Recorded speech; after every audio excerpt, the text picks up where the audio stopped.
नमस्कार साथियों, कैसे हैं आप सब। मैं आपका दोस्त सुनील एक को धमाकेदार टॉपिक लाया हूं आपके लिए बच्चों। आज अपन बात करेंगे कुछ फार्माकोलॉजी के बारे में। आज से अपन फार्मा पढ़ेंगे थोड़ा सा। एक दिन में आपको फार्मा पढ़ाऊंगा थोड़ा मैं। नोटसेट वगैरह का एग्जाम आ रहा है तो नोटसेट के अंदर क्या होता है कि फार्मा का टॉपिक जो होता है वो बच्चों बहुत इंपोर्टेंट होता है। फार्मा से कम 4 से 5 नंबर क्वेश्चन बनते हैं वहां पे। तो आज अपन थोड़ा फार्मा पढ़ेंगे बच्चों, ठीक है ना। आज शुरुआत करेंगे अपन फार्मा की। उससे पहले कुछ चीजें बताना चाहूंगा बच्चों में आपको कि जो आप सोशल मीडिया पे जो मेरे को प्यार दे रहे हैं बच्चों, उसके लिए तहे दिल से धन्यवाद। और आपका स्वागत है इस यूट्यूब प्लेटफॉर्म पे। As a health and nursing education की यूट्यूब प्लेटफॉर्म पे आपका बहुत बहुत स्वागत है बच्चों। थैंक यू वेरी मच बच्चों। जितना आप प्यार दे रहे हैं सोशल मीडिया के ऊपर, उसके लिए तहे दिल से शुक्रिया है बच्चों। चलिए शुरुआत करेंगे आज के टॉपिक की अपन बच्चों, बिना किसी वक्त जाया करें, क्योंकि अब एग्जाम का टाइम आ गया है, एडमिट कार्ड भी आ गया, तो टाइम बहुत कम है अपने पास में। उससे पहले एक अपना छोटा सा विज्ञापन दे देता हूं मैं कि जितने भी बच्चे अपने ग्रुप के अंदर ऐड है व्हाट्सएप ग्रुप में, प्लीज प्लीज चैनल को सब्सक्राइब करें और चैनल को शेयर करें जितना हो सके, जिससे कि ये क्लासें हर एक बच्चे के पास जा सके जिस बच्चे को नीडेबल है इस क्लास की। ठीक है, आज शुरुआत करेंगे अपन बच्चों फार्माकोलॉजी की। उससे पहले फार्माकोलॉजी की शुरुआत करेंगे उससे पहले कुछ लाइनें। किस्मत सिर्फ मेहनत करने से ही बदलती है। किस्मत सिर्फ मेहनत करने से ही बदलती है, बैठकर सोचते रहने से किस्मत नहीं बदलती है। इसीलिए कहते हैं बच्चों कि आज करे सो काल, कल काल करे सो आज, पल में पल में होती जाए बहुरी करे रो कब। इसीलिए कहते हैं बच्चों, बहुत पुराना दोहा संस्कृत का ये, ठीक है ना। इसीलिए कहते हैं बच्चों कि जब भी आपको कुछ करना है तो आप कल के भरोसे मत बैठिए, उसको आज ही करिए। आज नहीं तो अभी करिए, अभी करिए तो इस पल के अंदर ही करिए, इस पहर के अंदर ही करिए, ठीक है ना। जितना आप सोचते हैं उसको मेहनत के बारे में, उसको ऑन द स्पॉट उसको एक्ट करिए उसको, क्योंकि आप सोचेंगे कल कर लूंगा परसों कर लूंगा, तो आने वाले टाइम की कोई कुछ नहीं कह सकता बच्चों।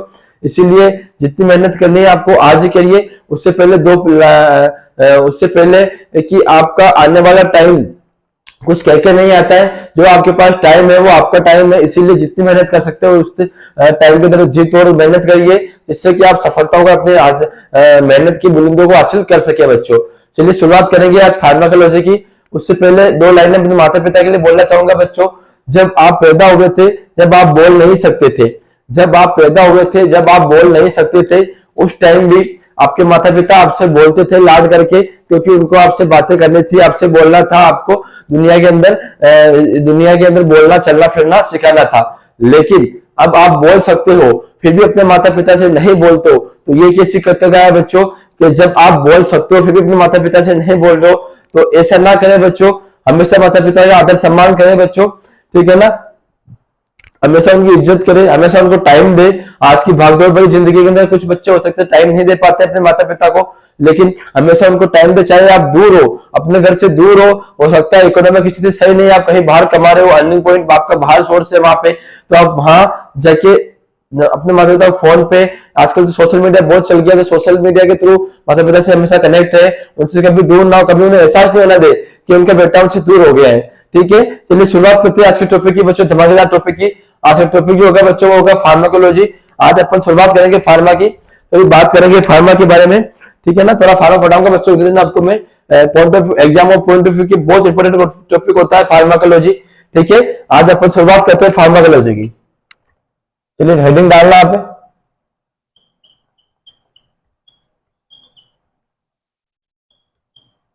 आज अपन बात करेंगे फार्माकोलॉजी की। फार्मा थोड़ा पढ़ाऊंगा बच्चों में, क्योंकि फार्माकोलॉजी नॉर्सेट के एग्जाम ऑफ एसएससी के एग्जाम के लिए बहुत इंपोर्टेंट टॉपिक है। कम से कम 3 से 4 नंबर क्वेश्चन यहाँ से बनते हैं बच्चों, ठीक है। चलिए शुरुआत करते हैं अपन फार्माकोलॉजी की आज। अगर फार्मा की बात करूं मैं, अगर डेफिनेशन की अगर इसकी बात करूं मैं, तो study of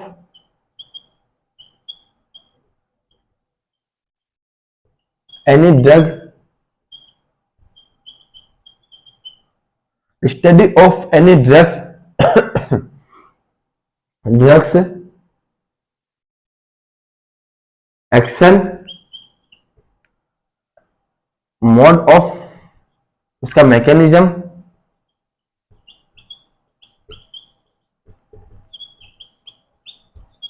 and treatment of any disease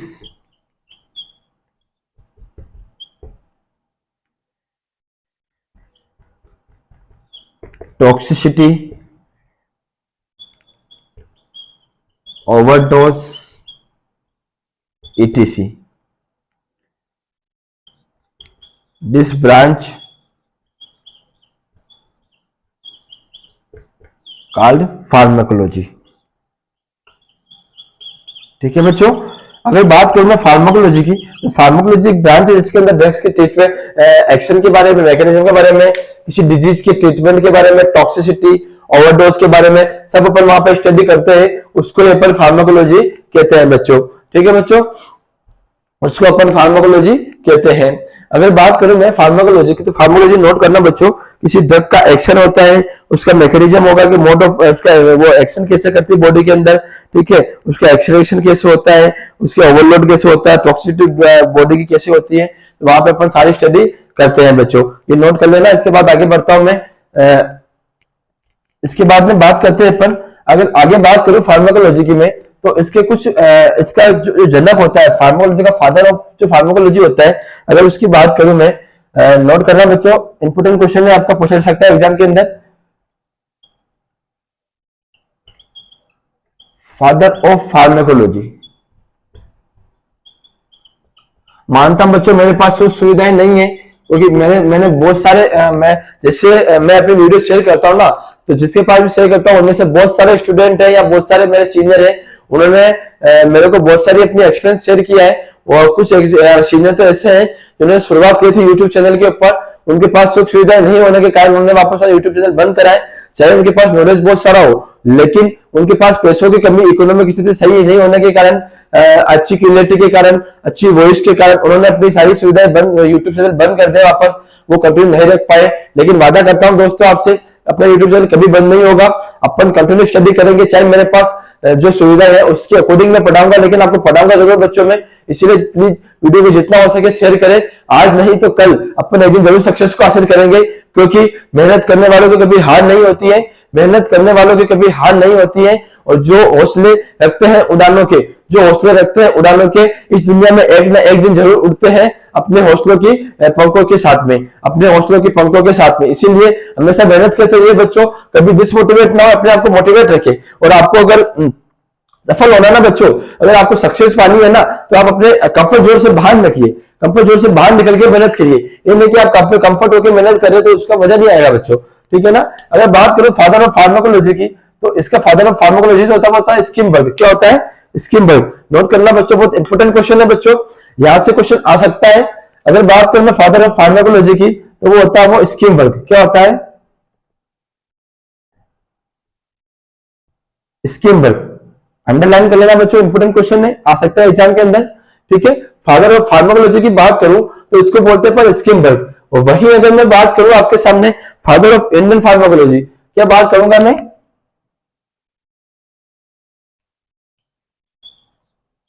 father of Indian pharmacology,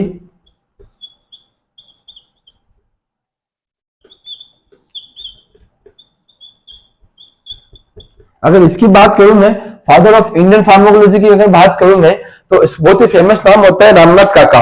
अब अपनी भाषा में अगर याद करूं, राजस्थानी भाषा के अंदर याद करूं मैं, तो फादर ऑफ इंडियन फार्माकोलॉजी कौन है? तो अपना रामनाथ काका, मतलब रामनाथ चोपड़ा। यहाँ पे अगर बात करूं मैं, नोट करना बच्चों, रामनाथ चोपड़ा। ये जो होता है फादर ऑफ इंडियन फार्माकोलॉजी होता है। दोनों क्वेश्चन इंपोर्टेंट क्वेश्चन है बच्चों, नोट कर लेना बच्चों, ठीक है ना। फादर ऑफ फार्माकोलॉजी की अगर बात करूं मैं, तो उसको बोलते हैं अपन स्किमबर्ग बोलते हैं। फादर ऑफ इंडियन फार्माकोलॉजी की अगर बात करूं मैं, तो उसको बोलते हैं रामनाथ चोपड़ा, ठीक है बच्चों। अब आगे बात करते हैं, शुरुआत करते हैं फार्मा की। अपन फार्मा के अंदर आपको कुछ ड्रग पढ़ाऊंगा मैं, आपको कुछ प्लांट की ड्रग होती है, टेट्रोजेनिक ड्रग होती है, मतलब अलग अलग टाइप ऑफ ड्रग पढ़ाऊंगा, उनका लेवल पढ़ाऊंगा, टॉक्सिसिटी पढ़ाऊंगा, साइड इफेक्ट पढ़ाऊंगा, कैसे बॉडी में काम करती है, मोड ऑफ एक्शन कैसे होता है बॉडी के अंदर, वो सारी चीजें अपन यहाँ पे फार्मा के अंदर पढ़ेंगे बच्चों। चलिए शुरुआत करते हैं सिस्टमेटिक तरीके से फार्मा की। अपन तो बात करेंगे अपन यहाँ पे, दोनों क्वेश्चन नोट कर लेना बच्चों। इसके बाद में बात करते हैं अपन फार्मा की, शुरू करते हैं। तो यहाँ पे जो पहली ड्रग पढ़ेंगे अपन, वो पढ़ते हैं प्लांट। प्लांट से ड्रग्स जो अपन बात करेंगे वो पढ़ते हैं प्लांट। क्या करेंगे अपन यहाँ पे, शुरुआत करते हैं अपन पहले टॉपिक की, तो बात करते हैं प्लांट से। कुछ ड्रग होती है जो प्लांट से प्राप्त होती है, प्लांट के थ्रू बनती है, पानी पौधों से बनती है, ठीक है ना, उसको अपन जैविक ड्रग भी बोल सकते हैं। बायोलॉजिकल ड्रग होती है जो प्लांट से प्राप्त होती है। यहाँ पे पहली बात करें, अगर यहाँ पे अगर मैं पहली बात करूं तो यहाँ पे जो प्रसिद्ध ड्रग आती है, नाम सुना होगा आपने, ए फॉर एट्रोपिन। क्या आती है? एट्रोपिन। टॉपिक करिए, नोट करना बच्चों, ए फॉर एट्रोपिन। एट्रोपिन जो ड्रग आती है, एक सेकंड दीजिएगा बच्चों।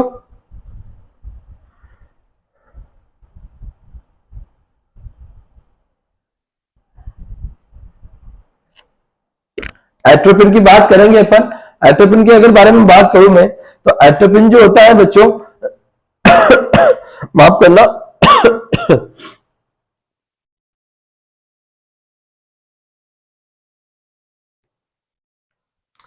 अगर एट्रोपिन की बात करूं मैं, तो ये जो होता है एट्रोपिका नामक केमिकल, अगर नेम की बात करूं तो एट्रोपिका, या फिर होता है बेलेडाला। क्या होता है? बेलेडाला प्लांट होता है, वहां से प्राप्त होता है। मतलब धतूरा जो होता है ना, धतूरा, धतूरे के पौधे से ये प्राप्त होता है। एट्रोपिका या बेलेडाला नामक प्लांट से ये एट्रोपिन ड्रग जो बनाई जाती है, ठीक है ना, यहां से ये बनाई जाती है। और अगर बात करूं मैं, तो ये क्या होती है? एंटीकोलिजिक ड्रग होती है। क्या होती है कि, नोट करना बच्चों आप, एंटीकोलिजिक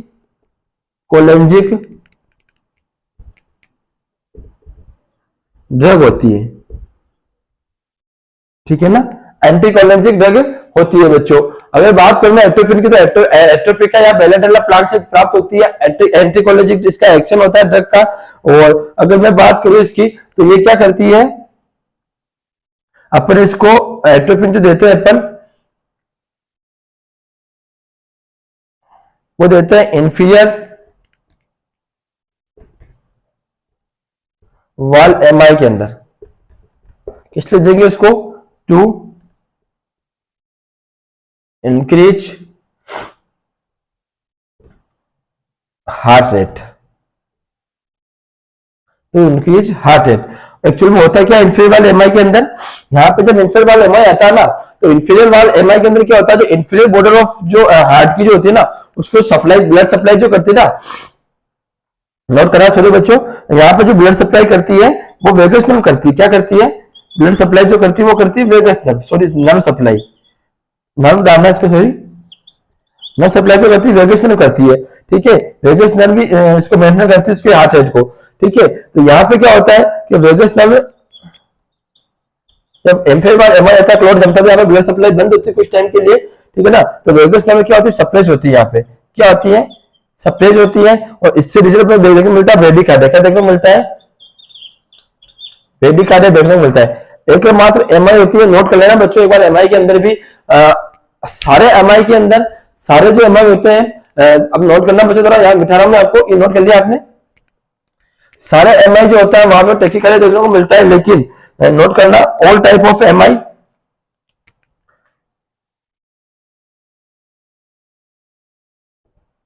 all type of MI seen tachycardia.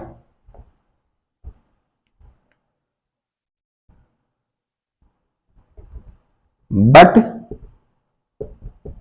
In case of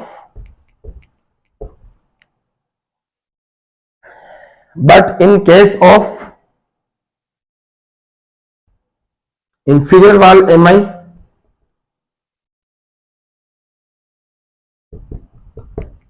seen bradycardia.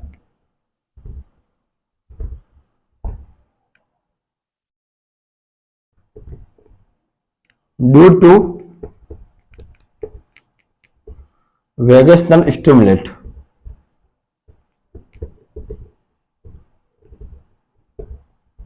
Vagus nerve यहाँ पे स्टिमुलेट होती है, जिससे कि ब्रेडिकार्डिया देखने को मिलता है। तो वेगस नर्व क्या करती है? पैरा सिंपैथेटिक नर्वस सिस्टम को एक्टिव करती है, ठीक है ना। सिंपैथेटिक नर्वस सिस्टम क्या करता है कि बॉडी की ऑल एक्टिविटी को डिक्रीज करता है, एक्सपेक्ट जीआईटी और रेनल ट्रैक्ट की, जीआईटी और रेनल ट्रैक्ट की जो एक्टिविटी होती है उसको स्टॉप नहीं करता है। बाकी यहाँ पे सारी बॉडी एक्टिविटी डिक्रीज होती है, जिससे कि हार्ट भी डिक्रीज होगा, जिससे ब्रेडिकार्डिया देखने को मिलेगा। यहाँ पे अपन एट्रोपिन को ये काम में लेते हैं ड्रग ऑफ चॉइस के रूप में, ठीक है ना। यहाँ पे क्या करेंगे अपन, यहाँ पे अगर बात करूं मैं, तो एट्रोपिन अपन यहाँ पे काम में लेंगे।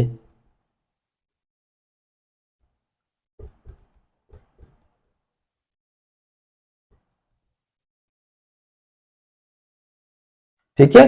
पल्स रेट हार्ट रेट को बढ़ाने के लिए यहाँ पे एट्रोपिन काम में लेते हैं बच्चों। ठीक है, ये नोट करना बच्चों, लिखा था आपको समझना। इंफीरियर वाल एमआई के अंदर तो डिक्रीज हार्ट रेट हो जाती है, वहां पे अपन काम में लेते हैं एट्रोपिन को to decrease heart rate, atropine use to decrease heart rate. Vagus nerve जो होती है यहाँ पे नर्व सप्लाई करती है इंफीरियर बॉर्डर को, हार्ट के इंफीरियर बॉर्डर को जो वेगस नर्व सप्लाई करती है, और वेगस नर्व जो होती है वो सप्रेस हो जाती है, स्टिमुलेट हो जाती है, जिससे ब्रेडिकार्डिया देखने को मिलता है इंफीरियर वाल एमआई के अंदर, और सारी एमआई के अंदर ब्रेडिकार्डिया देखने को मिलेगा। लेकिन बट इन केस ऑफ एक स्पेशल एमआई इंफीरियर वाल एमआई होते हैं, वहां पे अपने को ब्रेडिकार्डिया देखने को मिलता है। बहुत ही डेंजरस एमआई होता है इंफीरियर वाल एमआई। सबसे सीवियर एमआई की बात करो तो मोस्टली जो पार्ट होता है वो इसी इंफीरियर पार्ट के द्वारा इसको ब्लड सप्लाई वगैरह सप्लाई होती है हार्ट को। ठीक है ना, तो यहाँ पे देखने को मिलेगा, वो ब्रेडिकार्डिया देखने को मिलेगा। ब्रेडिकार्डिया जैसे देखने को मिलता है वहां पे अपन एट्रोपिन वहां पे यूज में लेते हैं बच्चों। ठीक है, और अगर अदर यूज की बात करूं मैं एट्रोपिन की, तो एट्रोपिन की अगर यूज की बात करूं मैं, नोट करना बच्चों, ये नोट कर लिया आपने।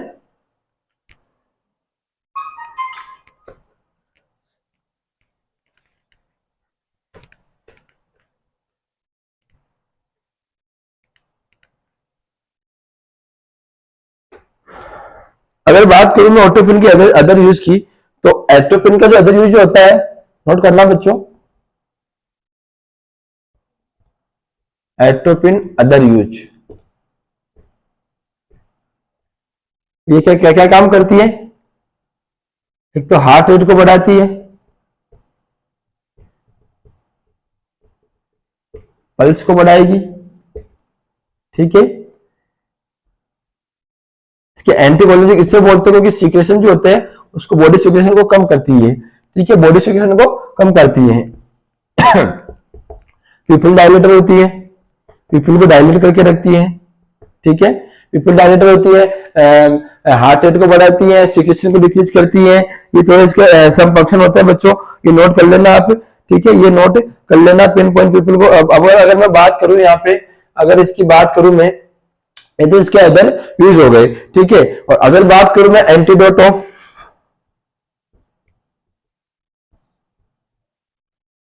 एट्रोपिन, वो होता है फिजियोस्टिगमैन। क्या होता है?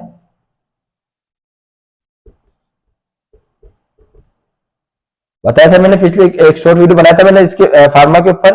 ठीक है, एंटीडोट के ऊपर। तो इसका एंटीडोट जो होता है वो होता है फिजियोस्टिगमैन देखने को मिलता है बच्चों। एट्रोपिन क्या करती है? कुछ एंटीकोलिनर्जिक एक्शन करती है। वहां पर अगर मैं बात करूं तो हार्ट रेट को बढ़ाएगी, वो पल्स रेट को बढ़ाएगी, सिक्रेशन को डिक्रीज करेगी, पीपल डायलेट करेगी। और एंटीडोट ऑफ एट्रोपिन की बात करूं मैं अगर, तो फिजियोस्टिगमैन इसका एंटीडोट देखने को मिलता है, फिजियोस्टिगमैन देखने को मिलता है। और वही बात करूं कि एट्रोपिन किसके एंटीडोट होता है, तो अगर मैं बात करूं, चलो ये नोट कर लेना बच्चों, फिर बात करता है एट्रोपिन के बारे में। ये नोट कर लिया आपने। इसके बाद में बात करूं मैं अगर एट्रोपिन के बारे में बच्चों, तो एट्रोपिन जो होता है वो भी एक एंटीडोट होता है किस किस का, नोट करना बच्चों आप। ठीक है, साथियों नोट करना एक बार आप। एक तो बात करते हैं अपन पिन पॉइंट पीपल की, पिन पॉइंट पीपल, जिसको अपन बोलते हैं म्यूसिस। क्या बोलते हैं?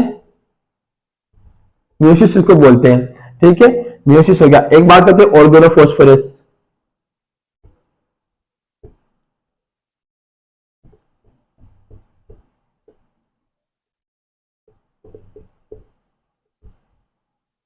ऑर्गेनोफॉस्फोरस पॉइजनिंग,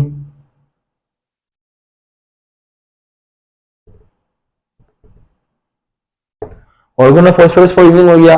ठीक है, एक हो गया फिनॉल पॉइजनिंग। क्या होता है? फिनॉल पॉइजनिंग, फिनॉल लिख लेना फिनॉल के अंदर। एक होता है पिलोकार्पिन। क्या होता है? पिलोकार्पिन। एक होता है पिलोकार्पिन।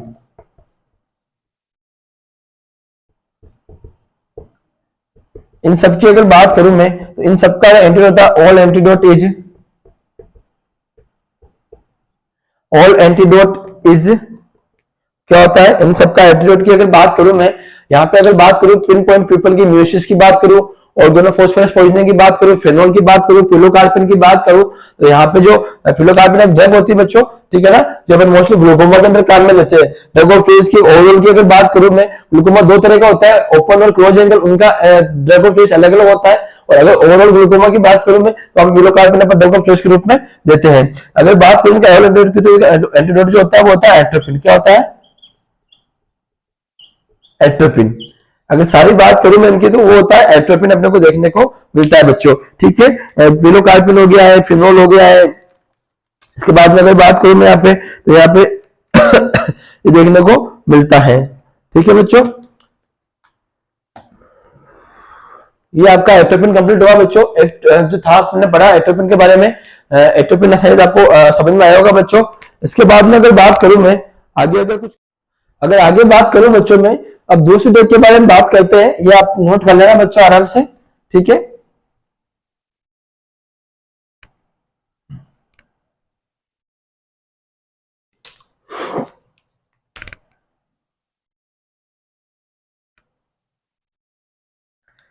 बहुत फेमस ड्रग के बारे में बात करते हैं अपन। यहाँ पे दूसरी ड्रग लेते हैं अपन, डिजोक्सिन। क्या लेते हैं? डिजोक्सिन। डिजोक्सिन के बारे में पढ़ेंगे। बहुत ही फेमस ड्रग होती है हार्ट के लिए। ठीक है ना, बहुत ही फेमस ड्रग होती है। डिजोक्सिन ड्रग जो होती है बहुत ही फेमस ड्रग होती है। अगर डिजोक्सिन की मैं यहाँ पे बात करूं मैं यहाँ पे, ठीक है बच्चों, तो डिजोक्सिन जो होती है एक आइनोट्रोपिक ड्रग होती है। क्या होती है? सॉरी माफ करिएगा, एक नेगेटिव आइनोट्रोपिक ड्रग होती है। वो क्या करती है? हार्ट रेट को कम करती है। तो अगर बात करूं मैं, it is drug of choice in case of, अगर ओवरऑल की बात करूं तो आपको CSF, कंजेस्टिव हार्ट फेलियर। क्या होता है? Congestive heart failure. अगर आपको एग्जामिनर ऐसे पूछे कि ओवरऑल CSF की जो ड्रग ऑफ चॉइस होती है वो कौन सी होती है, तो अपने को वहां पे नोट करना है अपने को डिजोक्सिन। ठीक है, और अगर अगर डिफरेंट डिफरेंट पूछे आपको, अगर आपको पूछे, एक तो होता है एक्यूट। क्या होता है? Sorry, acute CSF। क्या होता है? Acute CHF। वहां पे DOC क्या होगी? ठीक है, यहाँ पे अलग अलग होती है। यहाँ पे अगर एक्यूट CHF की बात करूं तो यहाँ पे ड्रग ऑफ चॉइस होती है, वो होती है रेमेपिल। क्या होती है? वो होती है रेमेपिल। क्या होती है?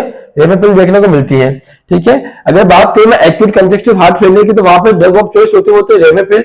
और अगर इसकी साइड इफेक्ट की बात करूं, मोस्ट कॉमन साइड इफेक्ट की बात करूं मैं, तो वो होता है ड्राई हैकिंग कफ। क्या होता है? ड्राई हैकिंग कफ। ठीक है बच्चों, ये देखने को मिलता है वहां पे। अगर रेमिपिल की मैं बात करूं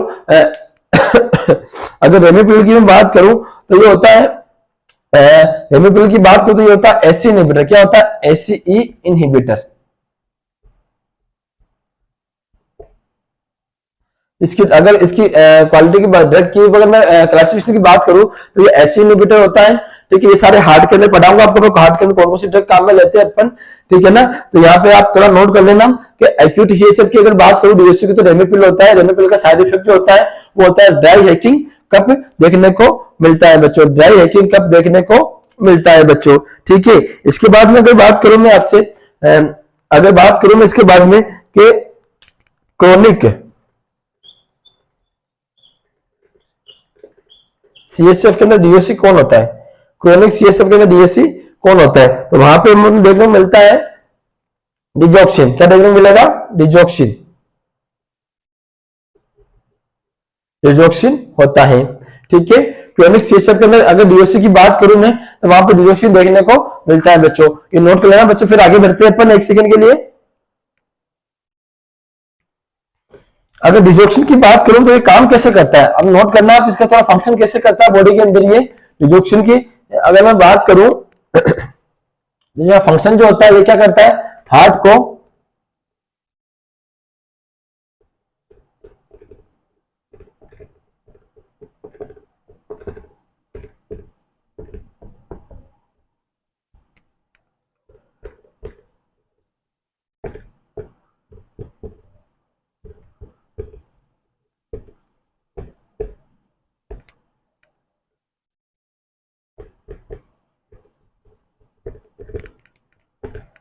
ये क्या करता है? डिजोक्सिन हार्ट के ऊपर एक्ट करता है। वहां पे जो होता है उसको हार्ट को फोर्सफुली, पावरफुल, या आप इसको मान सकते हैं फोर्सफुल, लिखना थोड़ा बेटर रहेगा, फोर्सफुल। फोर्सफुल कोटेशन करवाता है जिससे कि फोर्सफुल कोटेशन करवाता है जिससे कि इट रिजल्ट सीन ब्रेडिकार्डिया। जैसे कि हार्ट रेट को कम करता है, वहां पे ब्रेडिकार्डिया प्रोड्यूस करता है। ठीक है, डिजोक्सिन जो होता है एक्ट ऑन द हार्ट के ऊपर करता है। ये क्या करेगा, डिजोक्सिन क्या करेगा कि हार्ट को फोर्सफुली कोटेशन करवाएगा। ठीक है, इससे टैकीकार्डिया हो तो वहां कोटेशन कम होता है। जैसे मान लीजिए इनके सब एसवीटी वगैरह, वीटी वगैरह या हार्ट फेलियर के अंदर क्या होता है कि हार्ट की कॉन्ट्रेक्टिलिटी जो होती है वो खत्म हो जाती है, पूरा कोटेक्ट नहीं कर पाता है वो, जिससे कि टैकीकार्डिया देखने को मिलता है। ऐसे हार्ट फड़फड़ाता है, जैसे डायलेट पूरा हो गया, डायलेट भी नहीं हो पाता पूरा, थोड़ा कोटेशन हुआ, थोड़ा डायलेट, थोड़ा कोटेशन, डायलेट। ठीक है, ऐसे ऐसे ऐसे ऐसे काम करता है। तो वहां पे क्या करता है, ये डिजोक्सिन ड्रग जो होती है वहां पे हार्ट को फोर्सफुली कोटेशन करवा दे, पूरा कोटेशन करवाएगी, जिससे कि हार्ट बीट कम होगी, अपने को ब्रेडिकार्डिया देखने को मिलेगा बच्चों। ठीक है, ब्रेडिकार्डिया देखने को मिलेगा। इसके बाद में अगर मैं बात करूं डिजोक्सिन की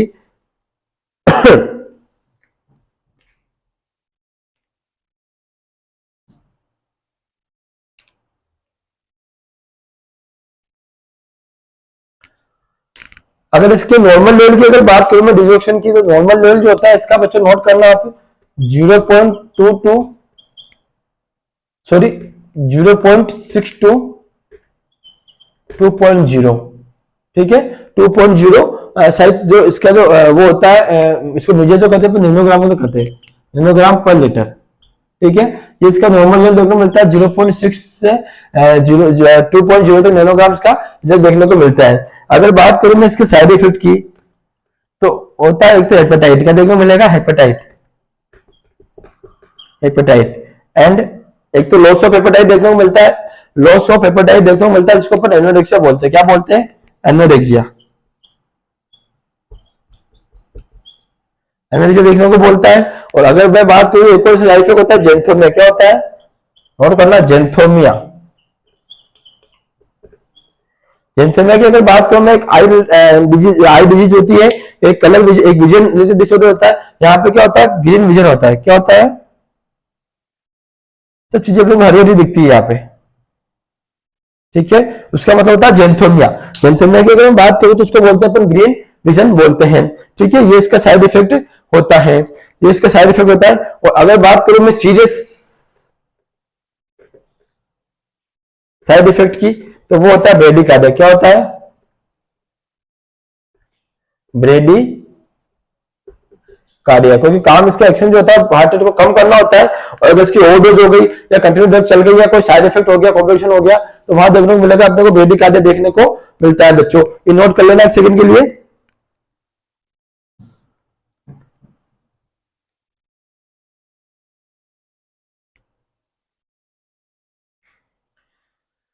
नोट कर लिया। इसके बाद में बात करते हैं अपन डिजोक्सिन की। तो इसको क्या क्या देने के लिए कुछ अपने को बॉडी के अंदर पैरामीटर देखने पड़ते हैं। ठीक है ना, बॉडी के अंदर जो पैरामीटर होता है वो देखने पड़ते हैं डिजोक्सिन के अंदर। अगर मैं बात करूं अपने को एडल्ट की, अगर वहां पे हार्ट रेट जो है बिलो 60 है, तो अपने को स्टॉप डिजोक्सिन करना है। क्या करना है, स्टॉप डिजोक्सिन, जिससे कि अपने को टॉक्सिसिटी देखने को नहीं मिलेगी। वहीं अगर मैं बात करूं चाइल्ड की, अगर बात करूं वहां पे अगर हार्ट रेट जो है बिलो 70 है, तो अपने को स्टॉप करना है, स्टॉप। और वही बात करूं अगर नियोनेट की, तो वहां पे हार्ट रेट जो है 90-100 से कम मिल रही है, तो वहां पर अपने को स्टॉप करना है। यहाँ पे प्रायोरिटी अपन 100 को देंगे। कुछ एग्जाम के अंदर बुक्स के अंदर 90 भी दे रहेगा, दोनों मैंने रेंज दिखा दी है। अब ये आपका डिफेंड करेगा कि वहां पे आपको एग्जामिनर ऑप्शन क्या देता है। ठीक है ना, तो उसके अकॉर्डिंग आप उसका आंसर देख सकते हैं बच्चों। ठीक है, अगर हार्ट नियोनेट में हार्ट रेट 90 से 100 से कम है, तो वहां पे अपने को स्टॉप करना है बच्चों। ठीक है, अब आगे बात करता हूँ डिजोक्सिन को एक्सटेंड करने के लिए क्या पोटेशियम चाहिए होता है। नोट करना आप, ये तो यहाँ पे खत्म करो इसको, तीनों चीजें नोट होती है, इंपोर्टेंट है, नोट कर लेना आप।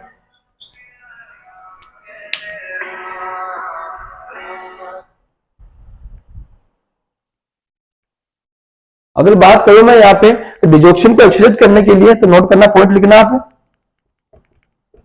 डिजोक्सिन एक्सीलेट टू नीड पोटेशियम ओ के प्लस। ठीक है, डिजोक्सिन को एक्सलेट करने के लिए अपने को पोटेशियम की जरूरत होती है। मतलब क्या होता है, डिजोक्सिन भी समानुपाती पोटेशियम। मतलब क्या होता है, अगर डिजोक्सिन बढ़ेगा बॉडी के अंदर तो पोटेशियम कम होगा, पोटेशियम बढ़ेगा डिजोक्सिन बढ़ेगा। ठीक है, ये थोड़ा नोट कर लेना बच्चों। डिजोक्सिन जो विषानुपाती होता है पोटेशियम के, अगर मैं बात करूं डिजोक्सिन टॉक्सिसिटी के लिए तो हाइपोकैलेमिया जिम्मेदार होता है। मतलब डिजोक्सिन अगर कम होगा तो पोटेशियम देखने मिलेगा। इसका मतलब क्या होता है, थोड़ा नोट करना, ये नोट कर लिया आपने। इसके बाद बताता हूं आपको मैं इसका मतलब। यहां पे क्या देखने को मिलता है, अगर बॉडी के अंदर डिजोक्सिन बढ़ता है तो पोटेशियम कम होगा। ठीक है, और अगर पोटेशियम बढ़ेगा तो डिजोक्सिन कम होगा।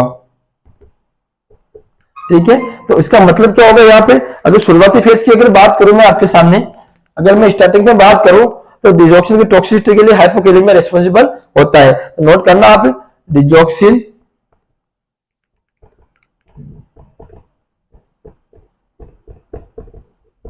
toxicity is responsible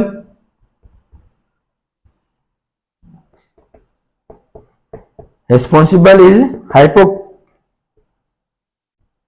hypokalemia. Potassium क्या बोलते हैं अपन, हाइपोकैलेमिया, कैलेमिया इन बॉडी। ठीक है, ये थोड़ा इसमें समझने लायक चीज। देखो, अगर पोटेशियम कम होगा तो बॉडी में डिजोक्सिन बढ़ेगा, तो वहां पर डिजोक्सिन की टॉक्सिसिटी अपने को देखने को मिलेगी। क्या मिलेगी, डिजोक्सिन की टॉक्सिसिटी अपने को देखने को मिलेगी। ठीक है, और वहीं अगर मैं बात करूं लेट फेज की, in case of late phase digoxin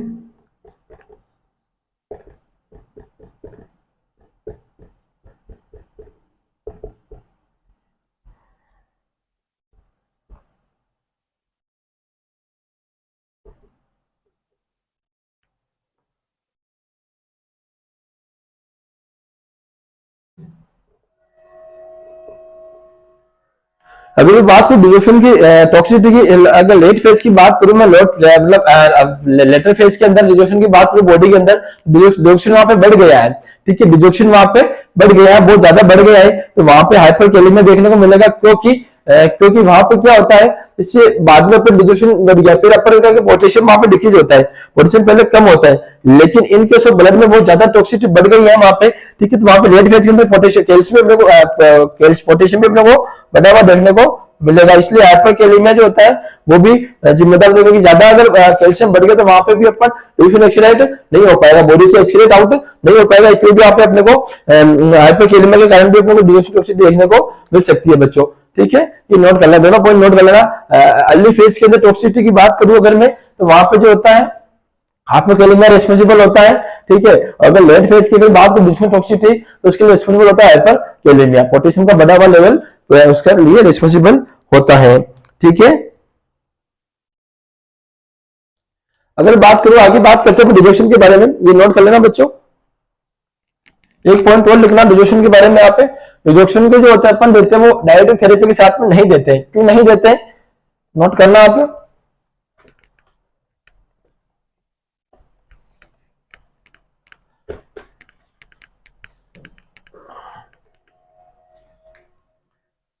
एक पॉइंट लिखना आप नोट लगा के, इंपोर्टेंट पॉइंट है, एग्जाम में आ सकता है आपके सामने।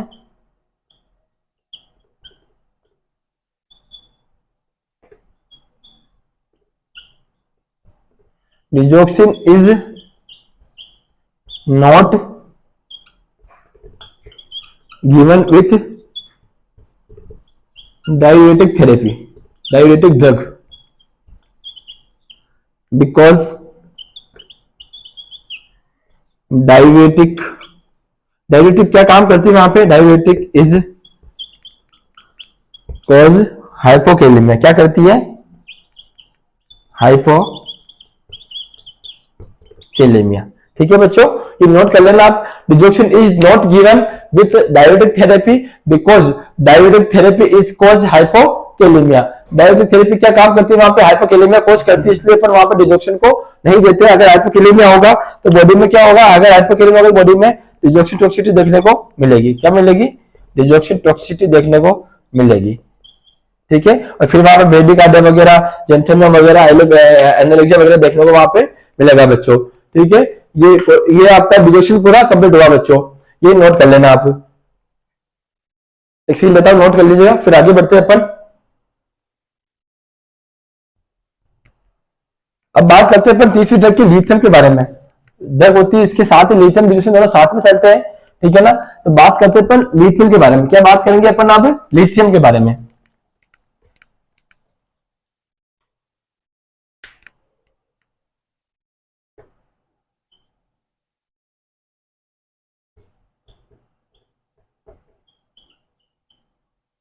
Lithium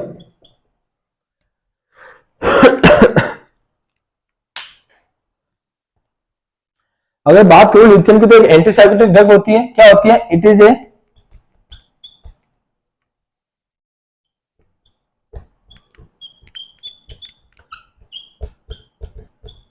antipsychotic drug.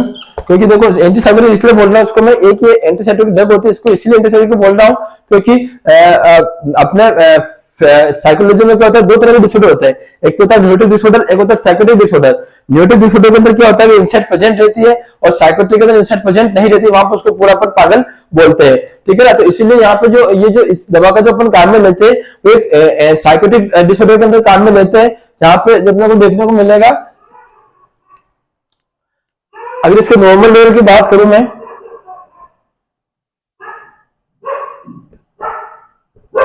तो वो होता है 0.6 टू 1.2 नैनोग्राम पर लीटर, ठीक है।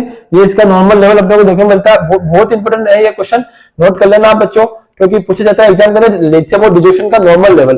तो बच्चे कंफ्यूज होते हैं, डिजोशन का नॉर्मल लेवल जो होता है वो होता है 0.6 से लेके 2.0 तक, ठीक है। और लिथियम का जो लेवल होगा आपको देखने को मिलेगा आपको 0.6 से लेके 1.2 नैनोग्राम पर लीटर के अंदर देखने को मिलता है, ठीक है। अगर मैं बात करूं आपके सामने कि ये कहां काम में लेते हैं, तो lithium use in, it is use in mania, का काम में लेते हैं मेनिया के अंदर। मेनिया एक बीमारी होती है, ठीक है, वहां पे अपन काम में लेते हैं बच्चों, मेनिया के अंदर इसको अपन काम में लेते हैं बच्चों। एक सेकंड दीजिएगा बच्चों, मेनिया में काम में लेते हैं। अब मेनिया के अंदर भी क्या होता है बच्चों, दो चीजें होती है, एक तो होता है एक्यूट मेनिया। क्या होता है? Acute mania.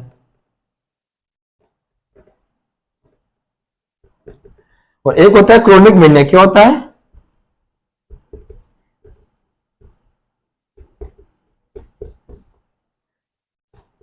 देखो क्या हो रहा है बच्चों में, कुछ अपवाद क्या कहूंगा, बहुत सीनियर आदमी उनको ऐसी बातें शोभा नहीं देती है, लेकिन क्या दुर्भाग्य है हमारा कि इतना पढ़ा लिखा आदमी भी ऐसी बातें करता है कि वो कल मैंने देखा था, वो कुछ किसी वीडियो में कह रहा था कि आजकल तो यूट्यूब पे हर कोई पढ़ा रहा है। तो भैया पढ़ाने का दमकम, पढ़ाने का मतलब नहीं होता, उसको थोड़ा मोटिवेट करिए, आप डिसमोटिवेट ना करिए। आप कहते हर कोई पढ़ा रहा, हर कोई क्या होता है भैया, आप पढ़ा के देखिए। अगर हर कोई पढ़ाता तो यूट्यूब के ऊपर नशे में कितने स्टूडेंट है, कम से कम राजस्थान के अंदर ऐसी 3 लाख स्टूडेंट नशे में स्टाफ बैठे हैं।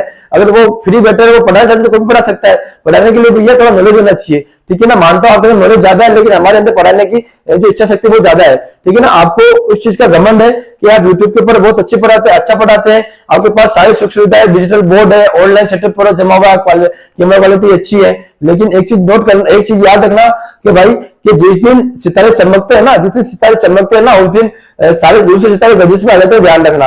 इसलिए कभी किसी की बुराई ना करे। बुराई चीज क्यों करनी है? आप पढ़ा रहे हो, अच्छा पढ़ा रहे हो, हम मानते हैं आप अच्छा पढ़ा रहे हो, लेकिन किसी चीज की बुराई क्यों करनी है, ठीक है ना। बुराई ना करे।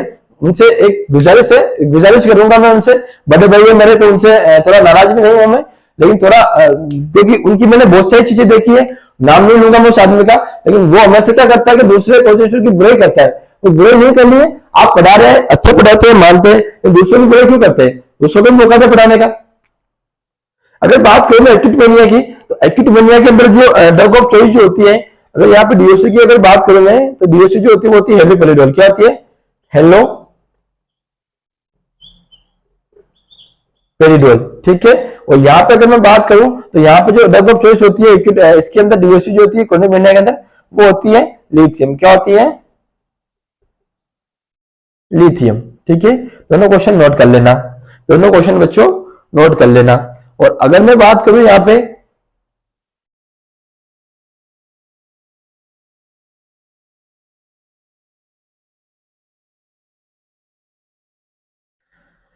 नोट करना बच्चों, एक्यूटिमिनिया के अंदर अगर बात करूं मैं यहाँ पे, तो हेलोपेरिडोल इसकी ड्रग ऑफ चॉइस होती है, क्रोनिक के अंदर अपने को देखने को मिलती है, लिथियम इसकी ड्रग ऑफ चॉइस देखने को मिलती है। अगर मैं बात करूं मैं यहाँ पे लिथियम टॉक्सिसिटी जो होती है हाइपोनेट्रीमिया की रिस्पॉन्सिबल होती है।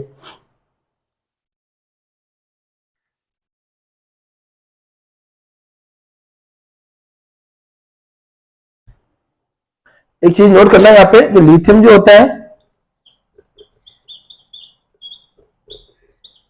सोडियम, ठीक है, सोडियम के अकॉर्डिंग चलता है, वहां पे तो पोटेशियम के भी चलेगा डिजोक्सिन, यहाँ पे चलेगा सोडियम के अकॉर्डिंग, ठीक है। आगे नोट करना बच्चों, आगे लिखाता हूं आपको मैं, नोट करना, ये नोट कर लिया आपने, फिर आगे बात करते हैं अपन।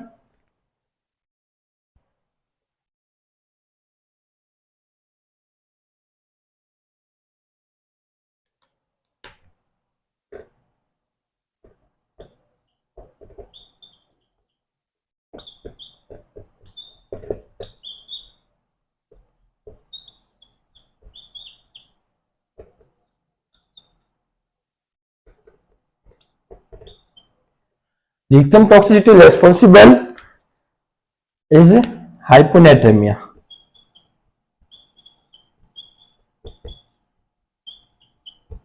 हाइपोनेट्रीमिया, ठीक है, हाइपोनेट्रीमिया के अंदर देखने को मिलता है। और वहीं बात करूंगा हाइपरनेट्रीमिया की,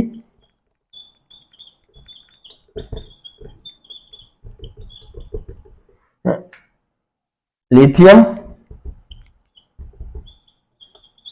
इफेक्ट इज डाउन, ठीक है। अगर बॉडी में हाइपरनेट्रिमिया देखने को मिलेगा तो वहां पे लिथियम का इफेक्ट बहुत डाउन देखने को मिलेगा, और अगर लिथियम अगर वहां पे हाइपोनेट्रिमिया देखने को मिल रहा है तो वहां पे लिथियम का टॉक्सिसिटी रेस्पॉन्सिबल होती है, मतलब लिथियम टॉक्सिसिटी बढ़ जाएगी वहां पे, ठीक है बच्चों। ये बात हुई आपकी लिथियम ड्रग्स के बारे में। अब आगे बात करते हैं अपन मिथाइल डोपा, जो चौथे ड्रग जो लेंगे अपन वो लेंगे मिथाइल डोपा।